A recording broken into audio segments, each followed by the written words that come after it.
এখানে থাকলে তো আপনি বাগড়া দেবেন, তাই জন্যই বিলাসপুরে ওই মামার বাড়িতে নিয়ে গিয়ে বিয়ে করছিল। বিলাসপুরে বেচার কেউ নেই।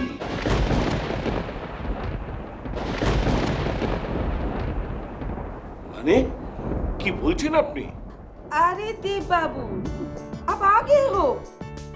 ओह ठीक है आप खड़ा रहो वहीं, मैं इरफान को भेजती हूँ।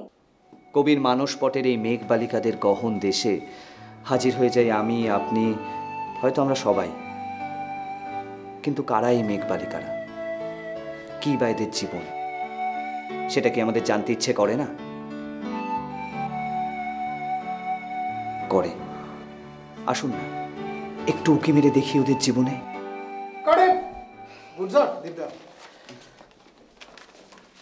ঠিক ছিল একদম। গুড শট দীপদা, আবৃত্তিটা তুমি ফাটিয়ে করলে তো। বার খাচ্ছেন? না না না, সত্যি সিরিয়াসলি বলছি, খুব সুন্দর শট দিয়েছো। কিন্তু দাদা এই শটটা তো ভালো হলে শুধু চলবে না, বাকি শটগুলো সেগুলো তো নিতে হবে ঠিকঠাক। তার গ্যারেন্টি কিন্তু আমি দিতে পারছি না। অরিন্দা, সবার ইন্টারভিউগুলো যদি ঠিকঠাক না নেওয়া হয় তাহলে কিন্তু আমার এই শটটারও কোনো দাম থাকবে না। সেটা তো বুঝলাম, কিন্তু এই কাট পিসগুলোকে কে বোঝাবে? ও হয়ে যাবে। আসলে রেবতী মাসি যদি চলে আসতো না, ওর ইন্টারভিউটা নিয়ে নিতে পারলে ভালো হতো। দেখি আমার ইন্টারভিউ নিলে চলবে?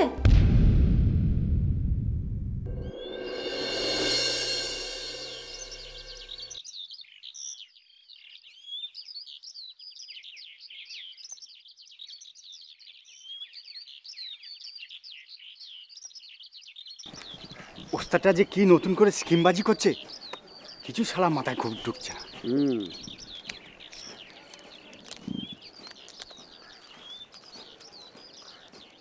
পুরো কাজ করছে না বুঝলি।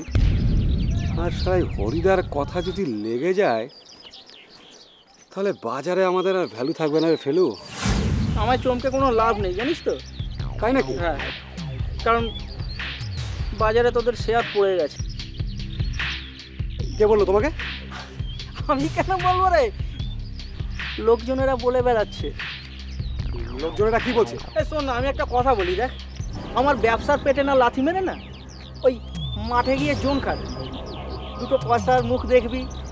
আর ওই তোদের কি নাম, ওই বেচা নাকি, ওই বেচার পো ধরে পড়ে থাকলে সারা জীবন না, যদি পো ধরে পড়ে থাকিস তাহলে শনি তোদের কপালে একদম নির্ঘাত শনি নাচছে, বুঝলি তো? কেন ওই হরির বাচ্চা আবার কি বললো? সেটা শুনে আর নিজের হাড়ে চাপ নিস না। আচ্ছা, এই হারুমান না কেন শ্রেয়সীদের বাড়িতে গেছে সেটা কিন্তু জানা দরকার। হ্যাঁ, কেসটা যে শালা কোন দিকে গড়াচ্ছে কিছুই ফলো আপ করতে পারছি না। আমার মনে হচ্ছে বুঝলি, ওস্তাদ সব জানে। কিন্তু ওস্তাদকে এরকম বিটটা কে করলো বলতো পচা? এই ওস্তাদ যতই বলুক না কেন, এই হারুদার অপোনেন্ট পার্টি কাজ করছে। ডাল মে কুছ কালা হ্যায়। কিন্তু এই কিছুদিন আগে ওস্তাদের সঙ্গে শ্রেয়সীর এত ঢলাঢলি দেখলাম, আর তারই মধ্যে উল্টে সেই মনোমাসি ওস্তাদকে এইরকম বাটাম দিল।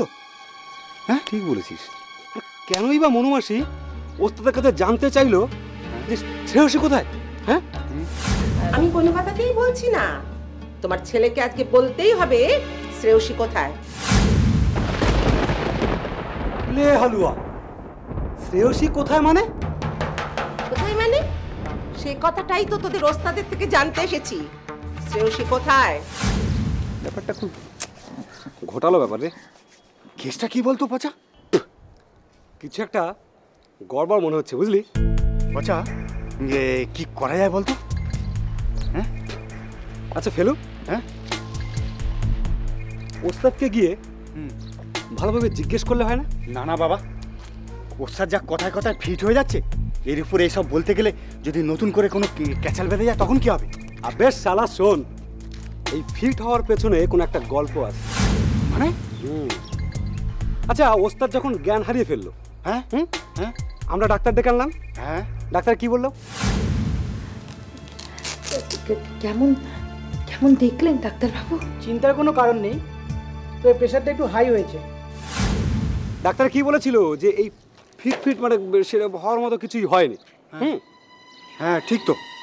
তাহলে আমার মনে হচ্ছে কিছু একটা গড়বড় আছে, কেসটাকে দেখতে হবে, বুঝলি?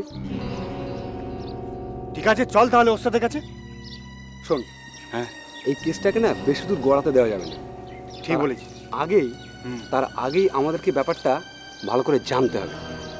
চল ওস্তাদের কাছে চল। দেখছিস ওস্তাদের শরীরটা ভালো নেই, তারপরেও বক বক বক বক বক বক।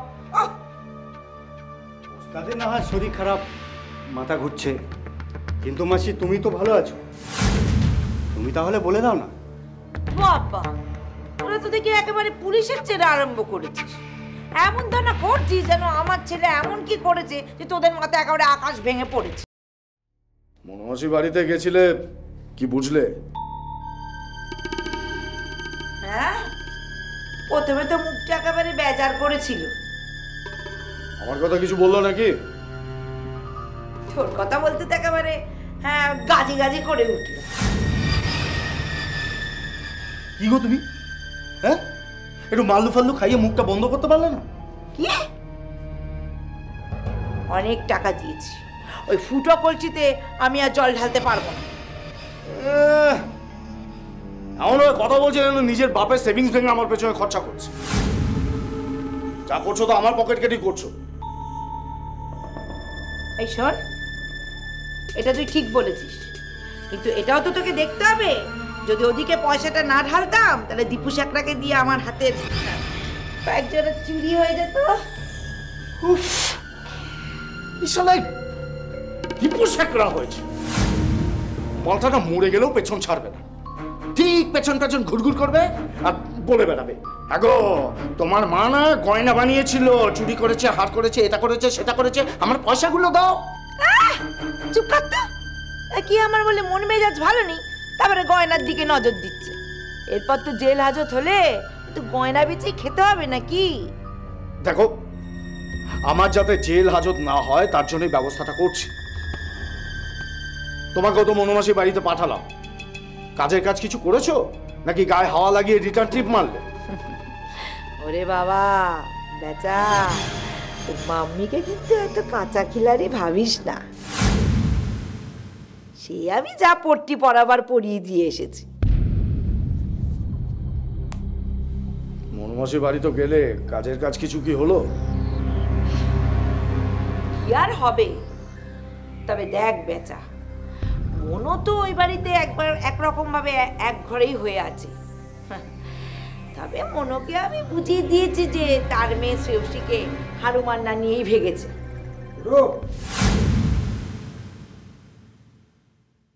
কি ব্যাপার তোদের?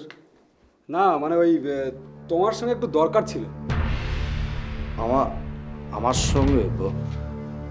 আসলে কি হয়েছে জানিস তো, বেশ খানিকক্ষণ ধরে আমার মাথাটা না খুব টাল খাচ্ছে। ও কি রে বেচা, হ্যাঁ তোর আবার শরীর খারাপ হচ্ছে, মাথা ঘুরছে, বাবা চোখ বুঝে একটু শুয়ে থাক বাবা, শুয়ে থাক।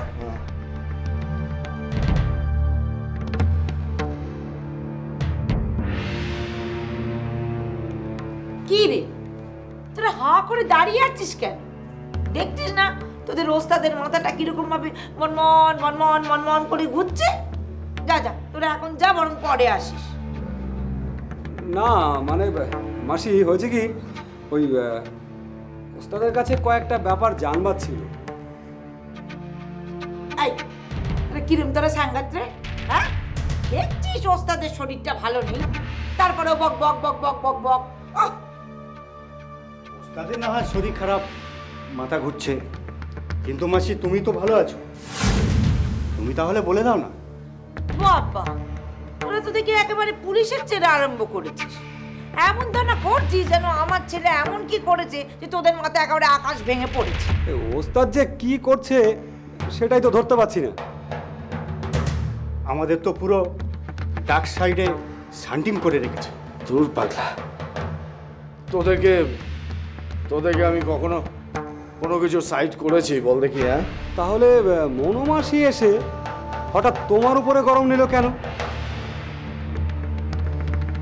মারি বলছি, ব্যাপারটা না আমিও কিরকম তাজ্জব বনে গেলাম। আরে মনোমাসিকেও বলি তোমার মেয়েকে ভালোবাসি ঠিক,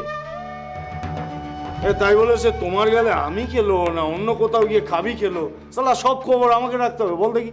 ঠিক বলেছিস বেচা, ঘোর কলিকাল, ঘোর কলি। আর কলিকালে ধম্ম বলে তো কিছু নেই। তাই বলে ওস্তাদকে এইভাবে কেস খাওয়াবে? দাঁড়া দাঁড়া, একটু সুস্থ হতে দে আমাকে খালি। তারপর সালা সব কটাকে একদম কোল্ড স্টোরেজে শান্টিং করে ছাড়বো। ওই লিস্টটা আমিই বানাবো ওস্তাদ।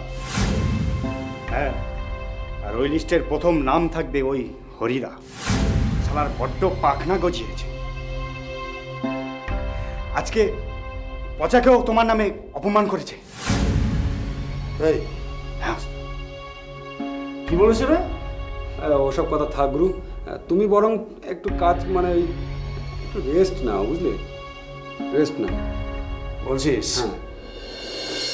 তাহলে এক কাজ করি, আমি একটু কাত হই, বুঝলি? হ্যাঁ একটু কাজ হয়ে না বাবা। তুমি আজকেও সাইড করে বেরিয়ে গেলে ওস্তাদ।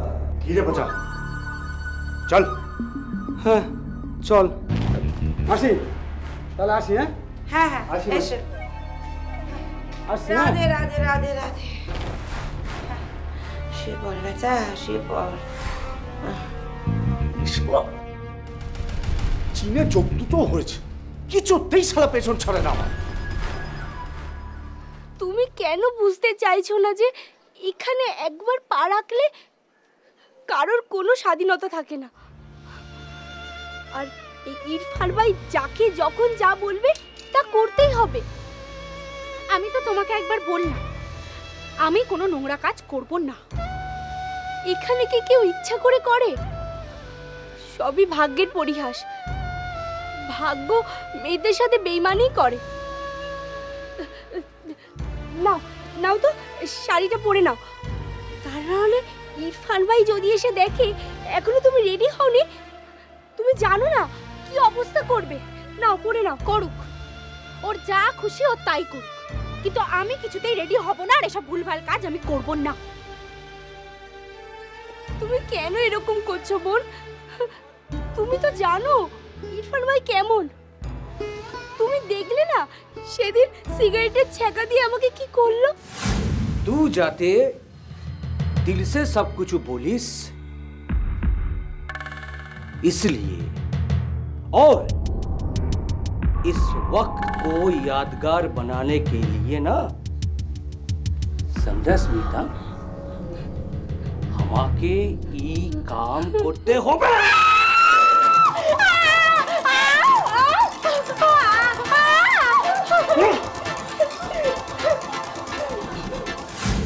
তুমি পড়ে নাও বোন। শোনো, আমি কোনো কিছুতেই ভয় পাই না। যতই আমার উপর অত্যাচার করুক না কেন, আমি ওসব নোংরা কাজ করব না, কিছুতেই না। তোর বাপ সারা জীবন ধরে ভিক্ষা করে বেড়ালো, এরকম শাড়ি জীবনে কিনতে পারবে না, বুঝেছিস? কি বললে তুমি? আরেকবার বলো। বললাম তো, তোর বাবা সারা জীবন ধরে ভিক্ষে করলেও ওরকম দামি শাড়ি জীবনে থেকে কিনে দিতে পারবে না।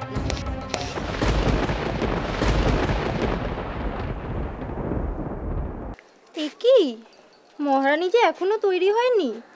এদিকে তো তোমার মহারাজ অপেক্ষা করে বসে আছে।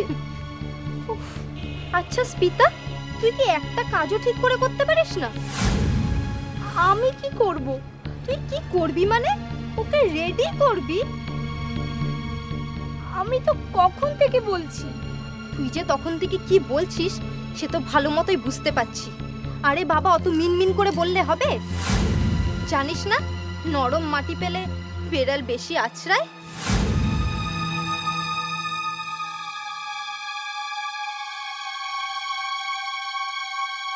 নাও শাড়িটা পরে নাও। হ্যাঁ হ্যাঁ পরে নাও। এবার পরার পরে মেকআপ করতে হবে।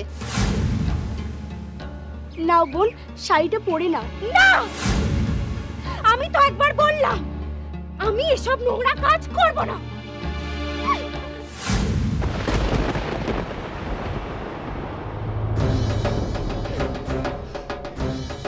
তোর সাহস তো কম না? তুই জানিস এই শাড়িটার দাম কত? বাপের জন্মে এরকম শাড়ি দেখেছিস কোনোদিনও? কি কি বললে তুমি?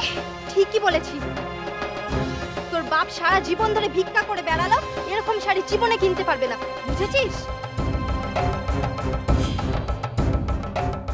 কি বললে তুমি? আরেকবার বলো। বললাম তো, তোর বাবা সারা জীবন ধরে ভিক্ষে করলেও ওরকম দামি শাড়ি জীবনে থেকে কিনে দিতে পারবে না।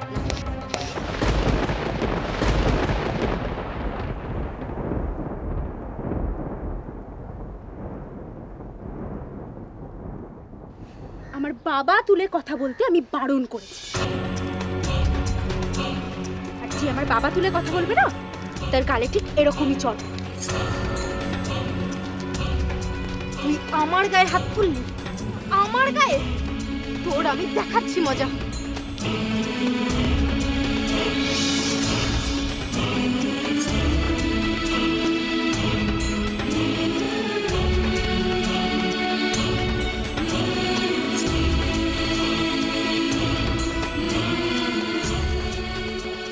সামান্য, এরপরে দেখ আমি ঠিক কি করি।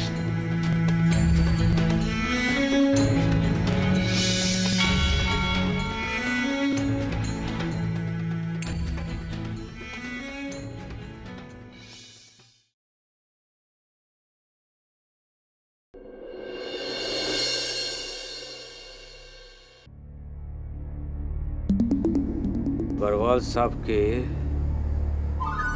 ठीक आदमी मने होच्छे ना, उसके दिमाग में कुछ गड़बड़ चल रहा है। लेकिन मौसी ये क्या कर रही है? जब उन्हें मालूम आछे कि अग्रवाल साहब एमन आदमी आछे,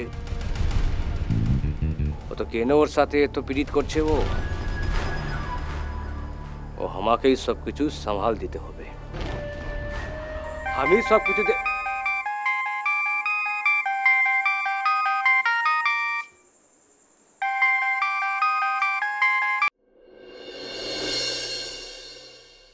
अरे भाई केनो एक कथा बार बार बोले आमार दिमागटा चाচ্ছো? अरे तुम्हाके कतবার বলেছি মৌসি আজকে বিজি আছে, কেন শুনছো না তুমি? हाँ मौसीर साथे देखा होबे ना? हाँ क्या कल? अच्छा चल ठीक कर लेना, फोन कर ला मुझको। हाँ साला आज के ही हो के अपार्टमेंट जीते होबे कम वक्त। ও তুই এখানে? আমি তো তোকেই খুঁজছিলাম রে। কি क्या हुआ? এখানে তো এখন কিছুই ঠিকঠাক চলছে না ইরফান। मतलब সারাদিন ঘুরে বেড়ালে মানেটা কি করে বুঝবি বল? এই একদম ফালতু বাত করবি না তুই। আমাকে চোখ রাঙিয়ে কি হবে? জানা যাকে চোখ রাঙানো দরকার তাকে গিয়ে দেখা না।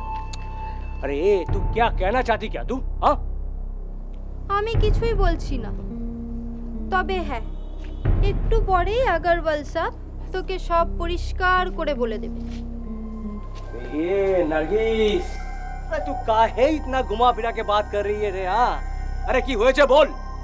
ওই যে কোথাকার সেই সুন্দরী মেয়েকে তুলে এনেছিস, সে তো একেবারে সবাইকে বাদুর নাচ নাচিয়ে ছাড়ছে রে। तू সিরিয়াসলি বাত বলছিস কেন? তাছাড়া আর কার কথা বলবো বল? ওই তো একটা পিস তুলে এনেছিস বাদর নাচ নাচানোর জন্য। अरे আমি তো স্মিতাকে বললাম ওকে তৈরি হতে, তৈরি হয়নি কি? জানা নিজের চোখে গিয়েই দেখে আয়।